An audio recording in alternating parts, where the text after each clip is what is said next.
Russian President Putin remarked on Tuesday that African nations will always remember the dark chapter of Western colonial oppression when European powers trafficked children from the continent, putting them on display in cages. He also noted that these same countries are trying to push their former dominions into indentured servitude. Speaking at the plenary session of the Eastern Economic Forum in Vladivostok, Putin said he was sure it would not be too difficult for Russia to restore close relations with Africa to the level of the Soviet era when Moscow provided the continent with ample economic aid. The Russian leader argued that African countries remember Moscow's help in the struggle for independence and that Moscow had never acted as a colonizer. Our cooperation has always been based on either mutual grounds or the desire to help, he said. However, Putin noted that these countries remember not only Soviet aid, but also Western ruthlessness. As late as 1957, people from Africa were taken to Europe in cages. You can't watch that without tears. Children sitting in cages, displayed for everyone to see, Putin recalled. No one in Africa will ever forget it. The Russian president said the West has not abandoned its subjugation attempts.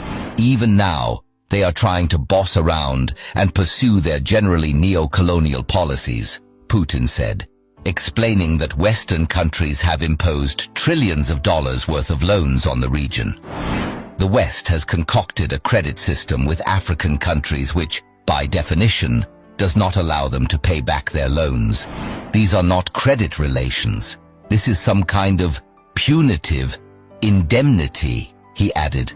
However, Russia adheres to a different approach, which gives it an advantage in fostering ties with its partners worldwide, Putin argued.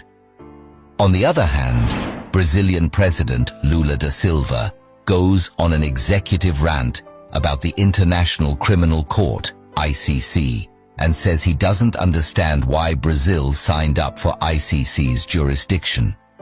In the interpretation that I accessed, Lula said, "I'm not saying I'm going to withdraw from the ICC right away. I didn't even know such a court existed. But I want to know why the US didn't sign the agreement, why India didn't sign the agreement, why China didn't sign the agreement, why Russia didn't sign the agreement but Brazil did. What made Brazil do it? What made Africa to do it?" The ICC was created for the slaves, the colonies of colonial Europe in Africa and elsewhere. It was never meant to indict anyone from anywhere else but those colonies. It was created as a scaremongering institution to scare African politicians who can challenge the pillaging of our Commonwealth by countries like France and their European friends.